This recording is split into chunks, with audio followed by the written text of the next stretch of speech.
Welcome to the Clearly Worthy podcast. Are you ready to embark on a transformative journey towards embracing your worthiness and creating extraordinary success? I am your host, Allison Lacusier, a certified professional coach, a professional speaker, and a female founder. As a passionate advocate for women's empowerment, I've dedicated my career to helping individuals like you unlock their true potential, cultivate unwavering confidence, and live a life aligned with their deepest desires. With years of experience in the coaching industry, I've witnessed firsthand the incredible transformation that occurs when we tap into our worthiness and step into our power. Throughout this podcast, I'll be your guide, sharing insights, tools, and strategies to help you navigate the path towards unshakable self-confidence and fulfillment. Drawing from my own journey as a successful business owner, I'll provide you with practical advice, actionable steps, and thought-provoking conversations with industry leaders. From overcoming self-doubt to setting and achieving audacious goals, we'll explore a wide range of topics designed to empower you to embrace your worthiness in every step of your life. Through these engaging interviews and solo episodes, I'll share my experiences, lessons learned, and wisdom gained from our remarkable guests who've achieved remarkable success in their respective fields. So if you're ready to leave self-doubt behind, step into your authenticity, and thrive as the empowered woman that you are, then this podcast is for you. It's time to claim your worth, align with your purpose, and manifest the success you desire. I'm thrilled to have you join me on this empowering adventure. Welcome to the Clearly Worthy podcast. Welcome to the very first episode of 2024, and I could not be more excited for my beautiful, amazing, talented guest, Dr. Maggie Augustyn. Welcome to the Clearly Worthy podcast. Hi, Allison. Thank you so much. I'm truly honored to be the first guest of 2024 because I think you and I are both so excited about this year, and we have started the year off right with incredible experiences and some mindset shifts. And I think we're both hoping to bring that into every single day moving forward of this year. It's going to be a different year. I feel it already, and I could not be more excited. And this is so divinely timed. It's so perfectly timed that you are my first guest. And so I always love to start off with just sharing with my audience how I met or connected with my very special guests on this podcast. And so the first time I really got to witness your greatness or experience you and what you are doing to give back to the world and all of your passion around just supporting others was at the Do Retreat with Anne Duffy. And I remember being really excited about your topic and I'm being like, who is she? Oh, this is such a cool topic. And when you got on stage, I just knew I wanted to be your friend immediately. I was like, I want to be friends with her. She is the Brene Brown of dentistry. And I think she's amazing and so brilliant and smart and fierce. And then the next day, we were sitting beside each other, of course, in the conference. And so we connected immediately and I just love what you're doing. So let me give you a formal introduction so people can understand like who you are and what you're up to. So Dr. Maggie Augustyn is a practicing general dentist, owner of Happy Tooth, author and inspirational speaker. And honestly, I've only experienced some of your writing, but it's so powerful and it's so incredible. I'm so excited to dive into more. She completed her formal dental education and a doctorate of dental surgery from the University of Illinois at Chicago. Prior to that, she was awarded 2 bachelor's degrees, UIC and Benedictine University. Immediately post-graduation, she completed the course sequence at the renowned Dawson Academy in Occlusion, and she was awarded at the Benedictine University her Rising Star Award. So we have a high performer on our hands, but we also have such a heart-centered individual who is making huge changes to the world. So the first question I would just love to ask you, we're going to be talking about humbleness. That is something that you have really spent time researching, educating people on, and you have a very like beautiful stance on it. And so tell me a little bit why was this a topic that you were interested in? What brought you to want to talk to people about this? Why humble? Thank you for that wonderful introduction. I'm really tremendously honored by all the things that you said about me. I'd written a talk called Lie to Me, and it was how we destroy ourselves by comparing ourselves to others and then looking at ourselves and ultimately lying to ourselves about who we are. And I called Ann Duffy and I said, do you think there'd be any way that we could work together? I'd love to be a part of Do. I want to show you this presentation that I delivered before. And one of the answers to not lying to yourselves or getting stuck in that cycle of comparison, one of the slides said, enough with the humble, meaning, okay, this, like, enough. We are incredible human beings, and all we do is we look in the mirror and we destroy ourselves. So just stop being humble about the accomplishments and the survival that you do every day. And so she got caught by that slide and she said, that's it. I want you to write about that. I want you to talk about that. And I'm like, oh, that's interesting. I thought I would redo the Lie to Me presentation, but I'm like, I'll be more than happy to build a presentation about it. And I like to read and I like to think and I like to research. And then just over time, all these pieces came together in making me understand and dig deeper to help others understand why we are attracted to humility. Why is it that we remain in the shadow of our accomplishments and we don't take ownership of it? And so that's how the presentation came about. I think that there's an article that I'd written about it also called Enough with the Humble. I'd have to dig to try and find it there, because I usually, when I do a presentation, I there's an article that is related to that. But that's how the story started. That's how this talk began. So, okay, I think I'm just going to out myself right now and say that after your talk, I really, really started to kind of just be aware of how many times somebody would say, "Oh, I like your shirt." I'm like, "Oh, I borrowed it from a friend." Or, "I like your earrings." I'm like, "Oh, they were $15. They're not real." Or, "Oh wow, you're an IPEC certified coach." Yeah, honestly, it was just one of my favorite things to do. And I really started to take note of how many times I do that. And I was pretty shocked and appalled and sad. And so since then, I've really just sat into, thank you. I appreciate that. And then finding something that I feel is appropriate and genuine and honest and authentic that I can compliment them back. And so I really appreciated that lecture. How do you see humbleness playing out in the world and in people? Like, what are the consequences of it? It's interesting because I feel like we meet people on two completely opposite ends of the spectrum. There's people that need to be more humble, right? Like we meet a lot of those people and it's like, okay, I've heard this story 7 times before, or just quit name dropping. There's just these people that we meet that they need more humility. But the people that I think both you and I surround ourselves with, the people that we tend to connect to, are the people that are, it's difficult for them to acknowledge something positive. Just like you said, I mean, if you start paying attention to your own messages, if somebody says, and I think that's kind of how that lecture started is, okay, what do you say when somebody tells you you look pretty? Right? You say, oh, this old thing. Oh, please, I got that, blah, blah, blah, blah. Or it only cost me this much money, because you're trying to you're trying to be humble, right? But by being humble, we are also removing the energy and the grace that the other person is bestowing on us. um it even in the Harvard Business Review, they had an article said, do compliments make you cringe?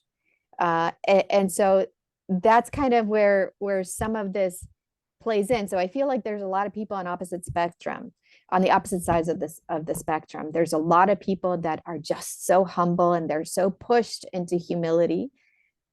And much of this comes with how we were raised, especially if we were raised with a religious background, right? We were told, be humble, good things come to those who wait, good things come to those who are humble. But I think when that was introduced, it was in the spirit of making sure that people weren't arrogant. And there's such a wide spectrum between humility and arrogance. And why can't we just live in the middle? What does the middle look like? Like, if you could if you could kind of imagine out, like if we, let's talk about the heart-centered people, because the heart-centered people, the people that likely are um feeling or acting in a way that is too humble for their Yes. accomplishments and what they're giving to the world. That's my audience. And I know it's yours too. Yes. What is that middle? How do we get there? What does that look like? What are the steps to get there? I'm like asking you 1,000 questions at once, but how do we become that middle ground when we are heart centered and we don't want to take up that space? I think the first thing is exactly what you said. It's recognizing the message. It's figuring out that the next time somebody says, oh, you drive a nice car, and you're saying, I didn't pay sticker price for it. It's the next time that you get one of these compliments that you stop in its tracks and you begin to understand and then pay attention to subsequently every time you have that message come across and what you do with that information. And that's where the middle starts. That is the beginning of our journey of moving into the middle. The next step in the journey, and that's another thing that people really resonate with, and it's something that has really hit me hard, is rewrite our successes in sand and our challenges in stone. And here I'm going to give you an example, and this is just, I'm a practice owner, but this is from anybody. Imagine that somebody gives you a compliment or leaves a good review about you on Google. You're going to read that, and then about, I don't know, maybe half an hour you're still thinking about it. Maybe you share it at Huddle, but in essence, by the time the day ends, you've stopped thinking about it, right? Or even way earlier than the day's end. When somebody leaves you a negative review, I say that you have visitation with that. You think about it constantly. You think about it every hour for the next day or two. Then you think about it every day for the next 3 months. And sometimes you go back and you have visitation with that review on Google. And what you have just done is you have written your challenge in stone. You just can't break away from it. But the good you've written in sand. And the next time a wave comes over it, it just feels like it's erased. And so part of getting to the middle, once again, is being mindful about the two and doing everything that we can to shift that back. And we've got all these brain circuits, right? And it's not as simple as just saying, I'm going to do this, because we're going to come back and we're going to put ourselves back in what is familiar, right? So understanding how we react to things, which is what we just talked about, becoming aware of it, and then finding a way to interrupt the pattern of that, and creating a new circuit. And the hope is that as you lean away from humility that has been pounded into you from the day that you were born, as you move away from humility, you start to recognize the good that you bring to the world, and you start to feel the good that you bring to the world. And all of a sudden, you begin to live as a different person. Mm. Oh, so powerful. So I love neuroscience. I think that neuroscience Yes. is the foundation of understanding ourselves. And I think it allows us to have permission to stop making ourselves so wrong for our habits or our tendencies or our triggers or just the ways that we typically or normally deal with things. And prior to getting onto the call, you and I were talking exactly about this and about the ways that we needed to shift the ways that we're thinking about things or doing things, and really how powerful that is. And so much of this is put into our subconscious. So much of this is programming from the first 0 to 7 years of our life. And so, first of all, if anybody's listening to this and they're like, oof, I resonate with this so deeply that I really don't give myself enough credit. I act in a way that's so humble. Don't make yourself wrong for it. Because Oh, I again, love like that. That's Maggie said, excellent advice, Allison. Wow.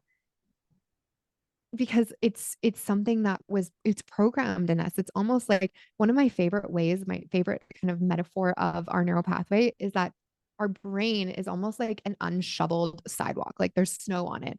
But when we get programmed by something, that path has been shoveled. And so for us to walk down that path or react to that path is very easy because it's already paved, it's path, like there's no snow there. We're just going to go that way. But if we want to do something different, we actually have to actively take out our shovel and pave that new trail, pave that new pathway. And it takes time and repetition. And so the cool thing about this, and I've been able to see some of the brain scans and some of the ways that our neural pathways actually form and reattach. And it's so cool. And this just gives me so much hope because if there's anything that you're doing right now that you don't like, if there's any behavior patterns, like responses that you're like, I don't want to do this anymore, there's good news. You don't have to. Don't make yourself wrong for doing it, but let's figure out a way to change it because it's possible.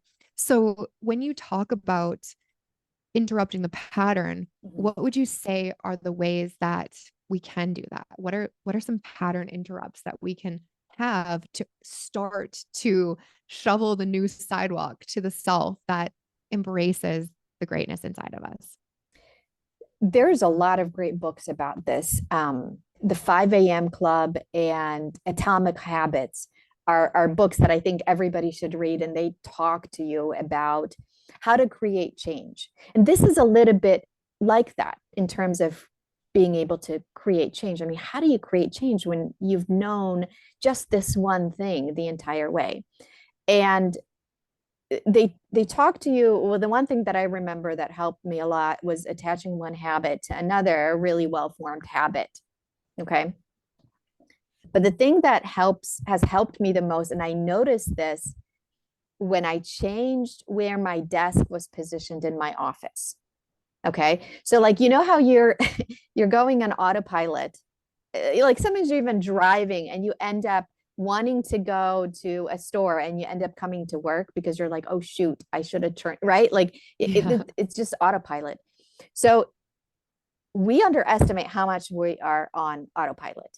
And I think when I moved the desk from like facing forward to facing sideways, every time I would walk into my office, I would bump my hip. And I'm like, what the heck? Who moved this? Well, I'm the one that moved it. But it also that the movement of that desk awakened me to how much time I was spending on autopilot.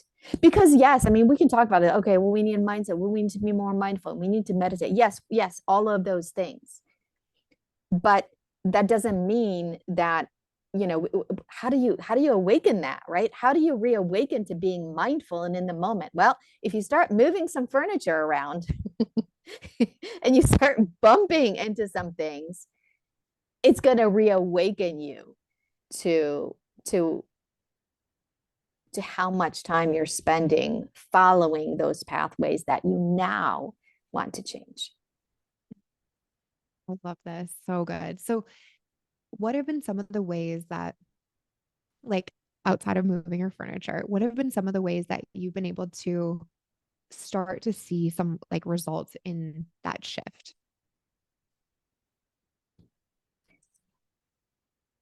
I think surrounding myself with like-minded people who have similar values, who have similar heart, who hold themselves accountable to similar things, who are a reminder of who it is that I want to be. I struggle. I was really good about meditating for a long time. I have my Peloton app, which is what I use. And if you look at it, I think it says 64 weeks straight. I have meditated at least once a week. But the last several months, I've just like sat down and I can't make it 10 minutes. I just can't. I'll turn off the app like with 3 minutes to go. And then, of course, I shame myself for it because why wouldn't I, right? And I didn't know how to fix it. It became less important. So this was the change that I wanted to make. But I didn't know how to renew my energy towards it. And then all of a sudden, I started to gain people like you in my life. And some of these other incredible women at Do and that are present at Vanessa Emerson's expansion, and even Vanessa Emerson herself, finding the people, whatever it is that you want to change, whomever it is that you want to be, surround yourself with people that have similar habits and hold similar things important. And I think that will help reinvigorate you, remotivate you, refocus you to keep going down that journey and doing the hard and the gritty and the messy, right? Of unhooking your mind from that shoveled driveway into an undiscovered, much more beautiful journey, a side street. Oh my gosh, yes. Oh gosh, the power of community and the power of, inspiration, and I would say consistency too. Like when you can remove the people from your life that just really, like, they're energy vampires. They're not the people that like make you feel your best self. And they,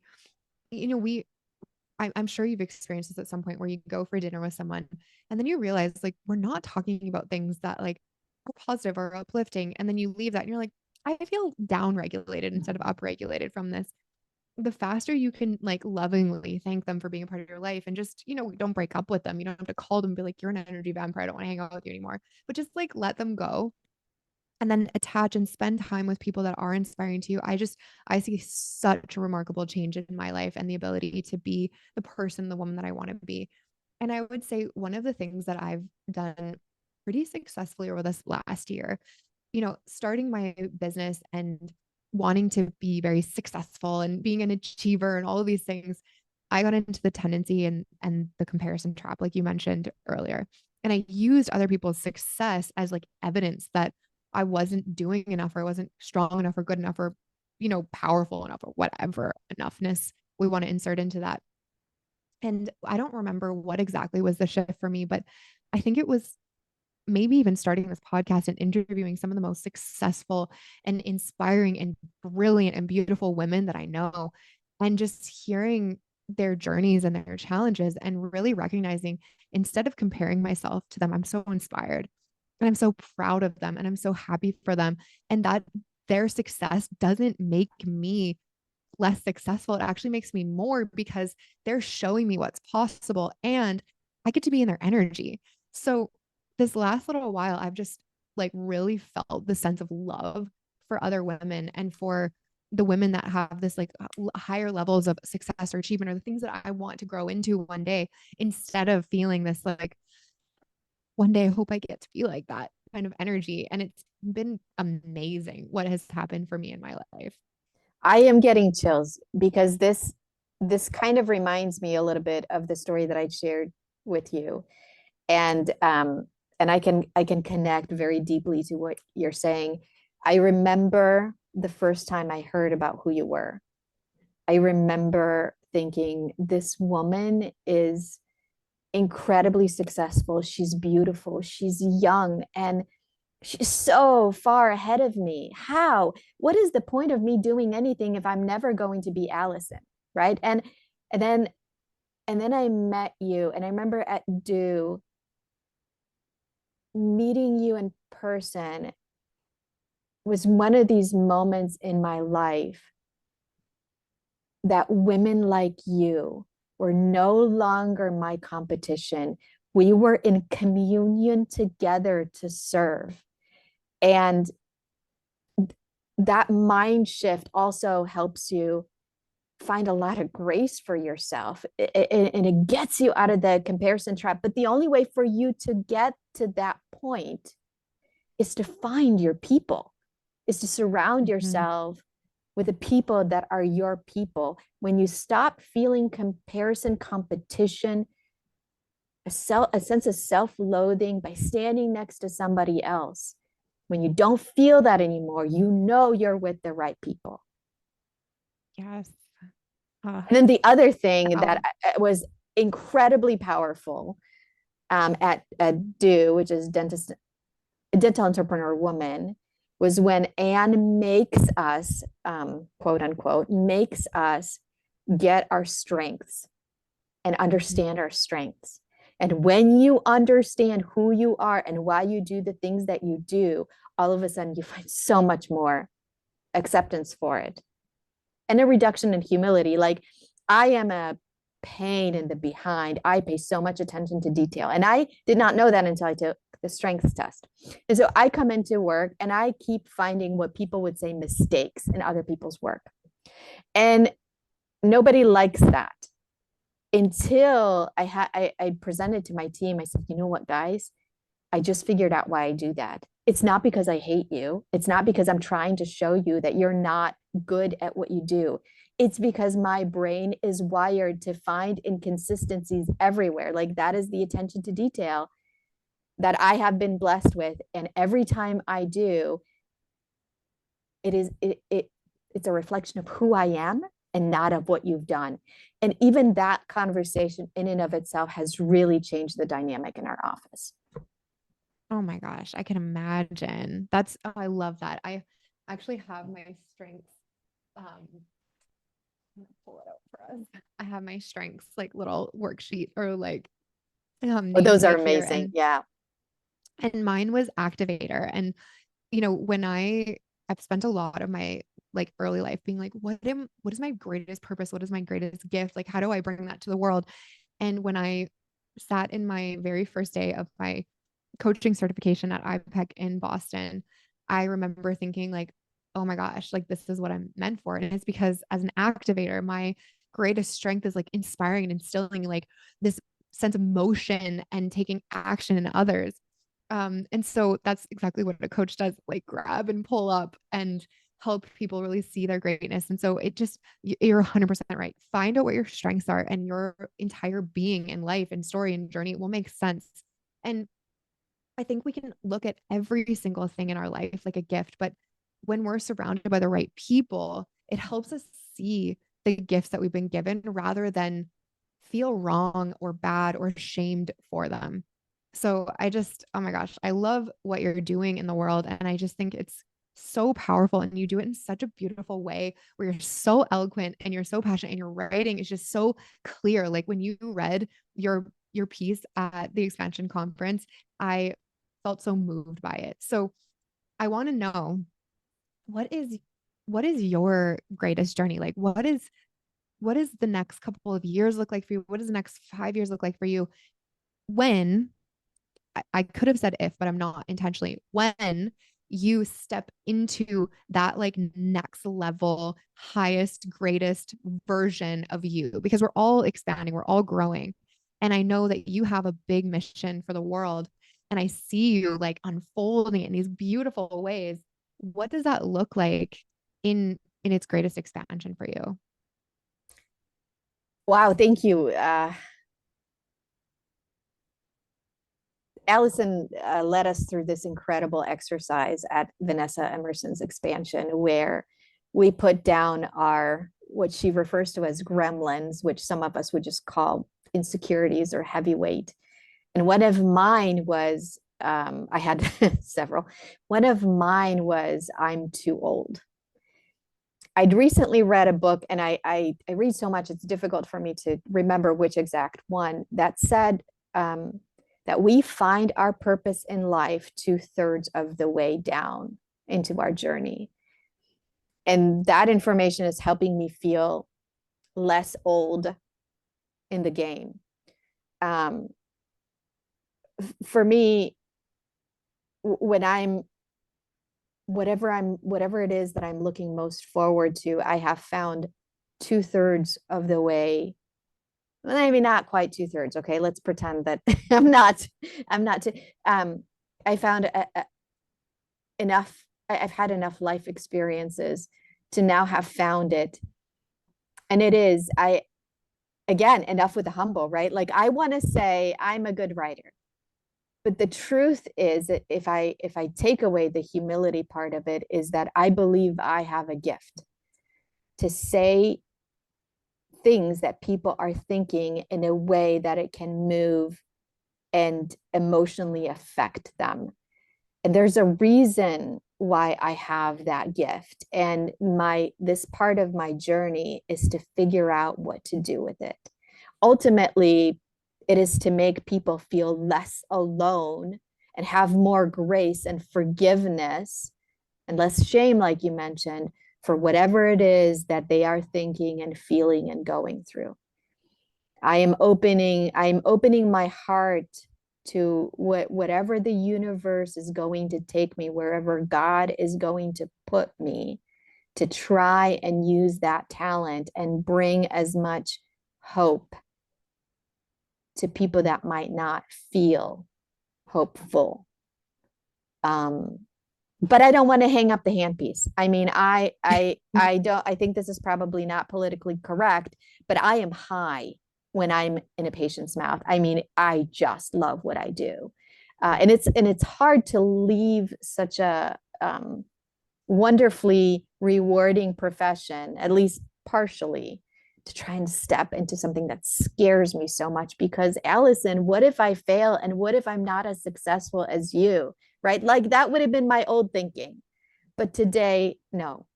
Allison and I stand in communion to bring good to the world with whatever talent God gave us. Oh my gosh. I just got like all of the goosebumps. Yes, 100%. And I love that you shared with us like what your old version of yourself would have said and then what the new one would have said, because I 100% believe you're gifted. And the cool thing about anyone, I was going to say women, but really anybody, I think women have this like beautiful ability to be so multifaceted that the great thing about your career and your future is that you can do whatever you want, as much as you want, whenever you want. And so being a dentist and serving patients in one way, and then also being a poet and a inspiration on stages and changing people's lives through what they're experiencing beside you and with you, is just another way that you get to change and shift the world. So I'm so glad that you see that. And I just cannot wait. I'm so grateful that I know you, that I get to spend time with you, and that I get to learn from you, because you're such a gift to the world. So I knew this podcast was going to go longer than most podcasts, because there's just so much inside of you that I just want to pull out and understand and share and learn from. And if anybody wants more of Dr. Maggie, where can they find you for keynote lectures, front stage headlines, anything, articles? Where can they find you and work with you? Thank you. I'm in the process of developing my website, which will be maggieaugustyn.com, and I'm hoping that it'll go live towards the end of this month. Until then, I'm fairly easy to find on Facebook, Maggie Augustyn, Maggie, Augustyn, month of August with a YN, on Instagram, and you can email me very easily, drmaggie, Dr. Maggie at myhappytooth.com. Amazing. I'm putting that into the live show notes right now, and this will be linked below. And I have so many words for you and so much love for you, but I want to honor you for everything that you're doing. I want to honor you for your vulnerability, because we learn from it and we connect with you. I connect with you so deeply because of your ability to be vulnerable. And I want to honor you for all of the people that you're going to change their lives, their hearts. And thank you for just stepping into something that, you might feel scared of, because it truly is such a gift and that the world needs it. So giving you the biggest hug in the world. I accept everything that you've said, and I graciously acknowledge the kindness that you have just given me. Thank you. Please, if this episode resonates with you, it will resonate with others. Share it. Give Dr. Maggie Augustyn so much love on Instagram. Reach out to her if you're curious to work with her, and we will definitely connect all of her information in the show notes so you can see it. And thank you so much for joining us on another episode of a Clearly Worthy podcast.